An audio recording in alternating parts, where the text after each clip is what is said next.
मैंने पीएसयू से आए हुए अधिकारीगण और सबसे इम्पोर्टेंट जो मैं हर बार कहता हूँ कि एमएसएमई वेंडर्स जो कि इस कार्यक्रम में अपने प्रोडक्ट और सर्विसेज एग्जिबिट कर रहे हैं, और इसके अलावा वो एमएसएमई वेंडर्स जो कि एग्जीबिशन पे भाग नहीं ले रहे हैं लेकिन टेक्निकल सेशन पे हमारे बीच में उपस्थित हैं। जो चर्चाएं, जैसा कि कल मैंने बताया था कि हमारा काम है एक प्लेटफॉर्म प्रोवाइड करना, और ये प्लेटफॉर्म इसलिए ताकि पीएसयूज जिनके लिए मैंडेटरी किया गया है कि टोटल प्रोक्योरमेंट का 25% लेना है, उसमें से ईयर मार्क किया गया है कि महिलाओं से लेना है 3% और 4% SC/ST ऑन एंटरप्राइजेज से लेना है। तो इसके लिए इनको अच्छे वेंडर्स की तलाश जो इनकी होती है उसको मदद कर सकें हम, और इनके लिए मैंडेटरी है तो इनको कहीं ना कहीं से तो लेना है और इनको कंप्लायंस भी करना है। और उस कंप्लायंस को करने में जो इनको दिक्कत आ रही है कि जेन्युइन, रिलायबल, कॉम्पिटिटिव और सही समय पर डिलीवरी करने वाला एक वेंडर मिले जो कि इनकी रिक्वायरमेंट को समझते हुए उस क्वांटिटी में जेन्युइनिटी के साथ एक निश्चित समय तक उनको उस मटेरियल को सप्लाई कर सके। क्योंकि किसी भी पीएसयू की अगर हम बात करें तो उसके कंटिन्यूस ऑपरेशन के लिए, उसको स्मूथ चलाने के लिए समय और गुणवत्ता, ये दोनों चीज़ें बहुत ज़रूरी होती हैं। और चूँकि हम जेम पोर्टल के माध्यम से बात करते हैं तो कॉस्ट कॉम्पिटिटिवनेस आ जाती है, क्योंकि जैसे ही आप जेम पोर्टल पर रजिस्टर्ड होंगे और अगर कोई आइटम ये ऑर्डर करेंगे तो वो जब तक आप L1 नहीं होंगे तब तक आपको ऑर्डर नहीं मिलेगा।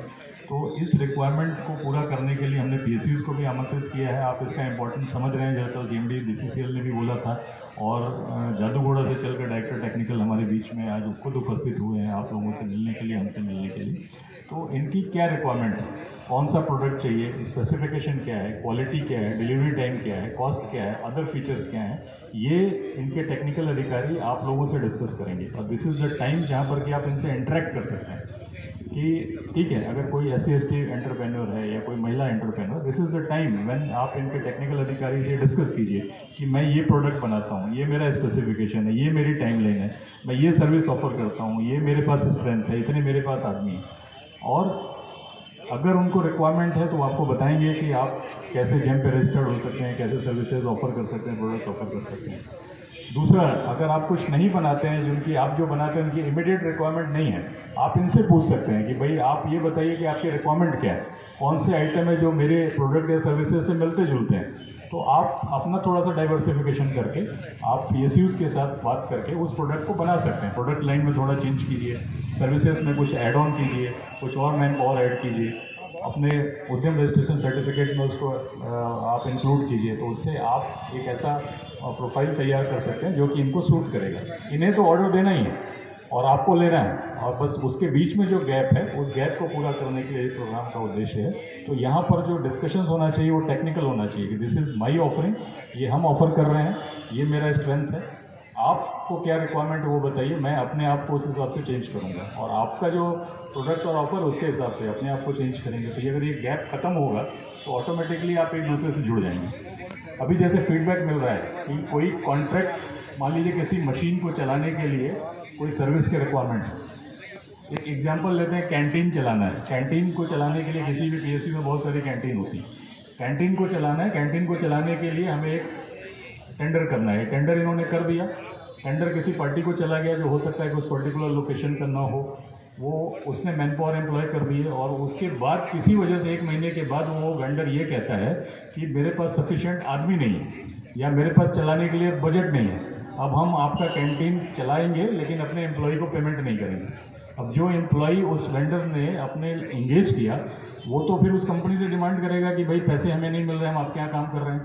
अब लीगल रिक्वायरमेंट जो इनकी जेन्युइन कंसर्न है, जैसे ही वो बोलेगा कि भाई हमें नहीं मिल रहा है तो लेबर कमिश्नर साहब आ जाएंगे कि भाई लेबर की पेमेंट आप नहीं कर रहे हो, उसका पीएफ नहीं कट रहा है तो पीएफ कमिश्नर साहब आ जाएंगे कि भाई इनका पीएफ नहीं कट रहा है। तो ये दोनों चीज़ों को समझने की ज़रूरत है, और इस तरह के जब बिटर एक्सपीरियंसेस होते हैं तो फिर ट्रस्ट बिल्डिंग जो है कहीं ना कहीं ट्रस्ट खत्म होता है। कल CMD साहब भी ये कह रहे थे कि सबसे इंपॉर्टेंट है कि एक MSME और एक CPSUs के बीच में दोनों की रिक्वायरमेंट इंक्लूसिव है, और उसको पूरा करने के लिए हमें आवश्यकता है कि दोनों के बीच में ट्रस्ट हो। ट्रस्ट कब डेवलप होगा? जब आप अपने आप को अपग्रेड करने के लिए तैयार होंगे, पीएसयू अपने आप को प्रोक्योरमेंट प्रक्रिया को ट्रांसपेरेंट करेगी, सिंप्लीफाई करेगी, उसमें फ्लेक्सिबिलिटी लाएगी। इसी उद्देश्य को ध्यान में रखते हुए आज बहुत सारी चर्चाएं हुई हैं, जो हमारे माध्यम से सजेशन हो सकता था मैंने डायरेक्टर टेक्निकल साहब को दिया है। और BCCL को भी हम या सारे PSUs को, क्योंकि हमारे लिए सारे बराबर हैं और सारे MSME बराबर हैं, तो हम समय समय पर देखे रहते हैं। तो ये चीज़ हो गई वो एक साइड। दूसरा, PSUs से भी अनुरोध है कि उनको भी रिक्वायरमेंट है, कहीं ना कहीं से तो उन्हें लेना है। अगर वो चाहते हैं कि दिल्ली के वेंडर से उनको न लेना पड़े, तो लोकल वेंडर्स को वो इंटरेक्ट करें, वेंडर डेवलपमेंट प्रोग्राम करें, उनको बुलाएं, उनको हैंड होल्डिंग करें कि भाई ये मेरी रिक्वायरमेंट है और ये रिक्वायरमेंट, ये स्पेसिफिकेशन है, इतने आदमी चाहिए, इतने टाइम का कॉन्ट्रैक्ट है, आपको करने के लिए बताइए आपको क्या मदद की जरूरत है। टेक्निकल स्पेसिफिकेशन चाहिए तो हमारी टेक्निकल टीम देगी, आपको वहाँ पे कोई और रिक्वायरमेंट है तो हम मदद करेंगे। तो अगर उनको BCCL को कोई वेंडर धनबाद में मिल जाता है या UCIL को कोई वेंडर जादूगोड़ा में मिल जाता है, तो why they will go to Calcutta and Delhi. तो ये हैंड होल्डिंग सपोर्ट जो है वेंडर्स को देना, ये हम तो करते ही हैं, जो हम ये कर रहे हैं, लेकिन ये बेसिकली CPSU लेवल पे भी हम छोटे छोटे वेंडर डेवलपमेंट प्रोग्राम ऑर्गेनाइज करके कुछ लोगों को बुला करके उनको हैंड होल्डिंग प्रोवाइड कर सकते हैं।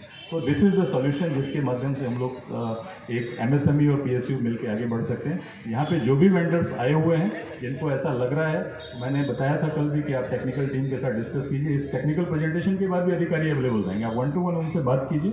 अगर आपका कोई परेशानी है उनसे डिस्कस कीजिए, अगर कोई आप फ्यूचर प्रॉस्पेक्ट चाहते हैं तो वो भी उनसे डिस्कस कीजिए। वी आर देयर, हम तो आपके लिए 24/7 अवेलेबल है। कभी भी हमारे पास आइए, हमारे मेल आईडी, हमारे अधिकारियों मेल आईडी पे अप्रोच कीजिए, हमारे अधिकारियों से बात कीजिए, तो हम आपको सोल्यूशन देने के लिए तैयार हैं। आई होप कि इससे MSME वेंडर्स को भी वो इंसाइट मिलेगी और अपने आप को अपग्रेड करने का एक मोटिवेशन मिलेगा, और PSUs को भी आप लोग को हैंड होल्डिंग प्रोवाइड करने का अनुभव मिलेगा। Thank you.